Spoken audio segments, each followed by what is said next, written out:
demande au commandant de décoller, de partir. Seulement, il y a cette fameuse passerelle qui est devant l'aile. Et ce que ne savent pas les terroristes, c'est qu'il n'y a pas de marche arrière sur un avion, donc on ne peut pas se dégager. Il faut que le sol enlève cette passerelle pour que l'on puisse décoller. Cette passerelle devient obsédante puisqu'elle est là et qu'elle nous bloque. Donc toutes les négociations qui vont être faites avec la tour seront autour de cette passerelle déjà dans un premier temps. Enlever la passerelle pour qu'on puisse partir. Après, il y aura d'autres négociations improvisées par le commando. Ils vont demander des libérations, mais la première chose, c'est enlever la passerelle. Les 4 terroristes sont donc pris à leur propre piège. La première phase du détournement est un échec, l'avion ne peut pas décoller, une autre histoire commence. C'était des gens qui étaient prêts à mourir et qui étaient là pour mourir. Ils étaient sûrs et certains qu'ils allaient mourir. Parce qu'ils nous ont dit, de toutes les façons, on va partir jusqu'à Paris et faire exploser l'avion. On va tous mourir et vous allez voir, vous n'allez rien sentir. Oui, c'est vrai. Le but était de faire exploser l'avion dans le ciel de France. Le détournement a lieu en Algérie. En France, on s'interroge sur la conduite à tenir. Pouvait-on faire confiance aux Algériens pour régler la question, aux autorités algériennes? Nous redoutions que les autorités algériennes, et notamment les services algériens, n'aient pas le désir de faire les choses, enfin le désir ou le moyen de faire les choses au moindre frais et au moindre coût. En décembre 1994, une lutte fratricide divise les rangs de la droite. L'élection présidentielle d'avril 1995 est dans tous les esprits. Le ministre de l'Intérieur, Charles Pasqua, soutient Édouard Balladur, tandis qu'Alain Juppé, ministre des Affaires étrangères, a opté pour Jacques Chirac. L'un et l'autre ne défendent donc pas les mêmes intérêts. Charles Pasqua a à cœur que la crise se dénoue à Alger afin qu'un éventuel massacre ne soit pas imputé à son poulain.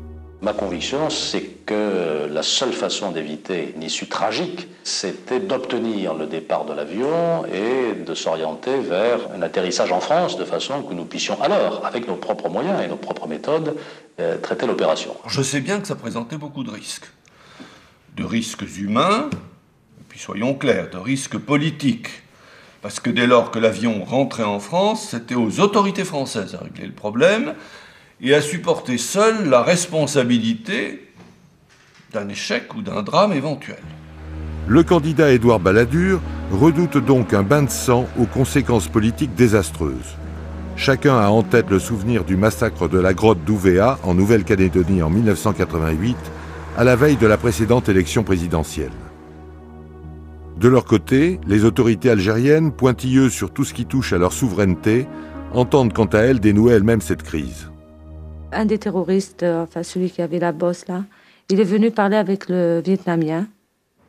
Il lui a dit lève-toi. Il l'a pris avec lui. Il lui a dit maintenant tu peux partir. Et il était tout content, le Vietnamien. Il a dit oh merci, vous êtes gentil. Il a mis son impair qu'il a plié autour de son bras. Il a pris sa mallette et il allait sortir. Il nous a salués, il nous a dit au revoir et tout. Donc lui, il était devant et le terroriste était juste derrière lui. Juste au moment où il allait sortir, c'est-à-dire il avait un pied à l'intérieur et un pied à l'extérieur. Le plus normalement du monde, il croyait qu'il était libéré. Sur la passerelle, une balle dans la nuque. Il n'avait pas vu sa mort. En fait, c'était un Vietnamien qui est rentré parce que sa femme venait d'accoucher.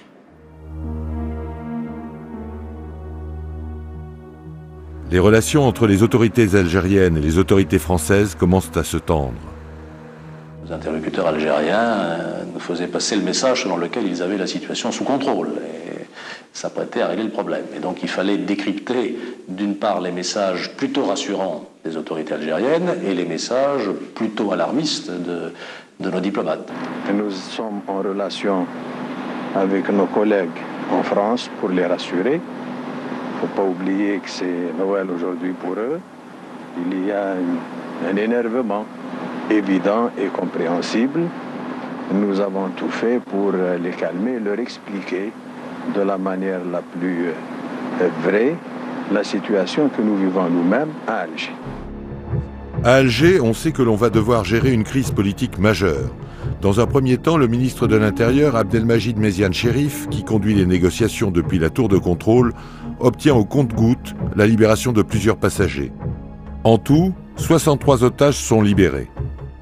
Ces derniers, interrogés par les services de sécurité algériens, vont peu à peu fournir de précieuses informations sur le commando, ses intentions, sa détermination et son armement. On sait donc qu'il dispose de pistolets automatiques, de pistolets mitrailleurs Kalachnikov et Uzi, que les terroristes portent scotchés sur eux des grenades prédégoupillées et qu'ils ont montré une bombe prête à exploser. Les autorités algériennes pensent détenir une carte maîtresse. La police algérienne a ramené la maman de Yahya, qui est le chef des terroristes. Ils lui ont ramené sa maman et son fils. Sa mère essaie à leur rendre la raison, lui dit non. Il a dit maman, mon fils, je vous aime très très fort, pardonnez-moi, mais le devoir m'appelle. C'est sur cette passerelle, à l'avant-gauche de l'appareil, que gisent encore les cadavres du policier algérien et du diplomate vietnamien.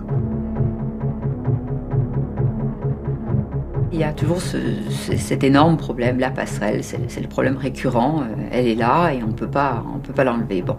Yahya a des idées.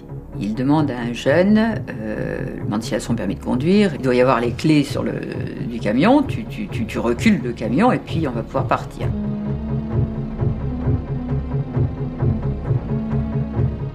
Donc ce jeune descend, effectivement met en route le camion, mais les vérins hydrauliques sont fichés dans le tarmac, donc on ne peut pas reculer.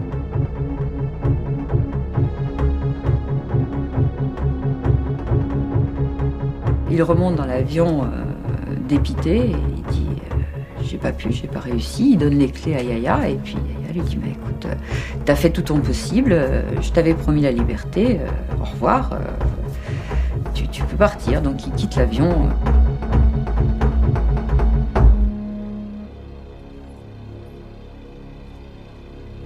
J'ai dit moi, j'ai travaillé à Orly, j'ai travaillé en 63, 64, je conduisais la passerelle. Il m'a dit alors vous allez sortir. Il m'a négocié avec la police algérienne ou avec l'État.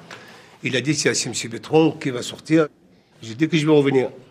Alors il m'a dit alors vous laissez vos affaires ici. Il m'a enlevé la montre, il m'a enlevé ma chevalière, il m'a enlevé ma gourmette, on m'a enlevé je n'avais 22 000 ou 24 000 en argent français, je n'avais 30 000 à peu près en argent algérien. Il m'a dit vous laissez ça. Je le vois qui va ouvrir la portière de l'avion, là où il y a la passerelle. Et c'est la police qui ils ont mis la lumière, on me dit saute, je me suis sauté. Puis ça traîne. Et puis au bout d'un moment, on réalise qu'il ne remontera pas. Et que lui a profité du fait qu'il était en bas pour se sauver. Et là, Yahya est foudrage. Foudrage, et vraiment, c'est une véritable colère. Nous sommes très déçus. Nous en voulons beaucoup à ce monsieur, même si on comprend.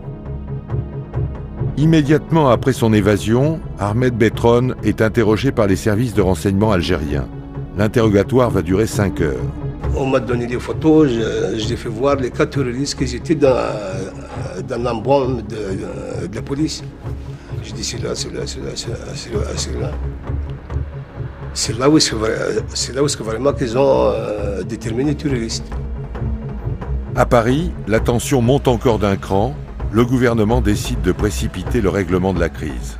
C'était sur moi que reposait la responsabilité finale. J'ai écouté tout le monde, bien entendu, et puis j'ai pris ma décision. Première décision, demander aux Algériens l'autorisation que les services français interviennent. Et dans ce but, ils avaient été acheminés dans une position intermédiaire en Méditerranée. C'est le GIGN qui est chargé de cette mission. Comme tous les membres de ce corps d'élite, Denis Favier, son commandant de l'époque, ne peut montrer son visage. Le premier signal qui consiste à dire que le pays prend en compte cette difficulté-là, c'est de prépositionner le GIGN sur une île espagnole de Méditerranée, à Majorque. C'est une réponse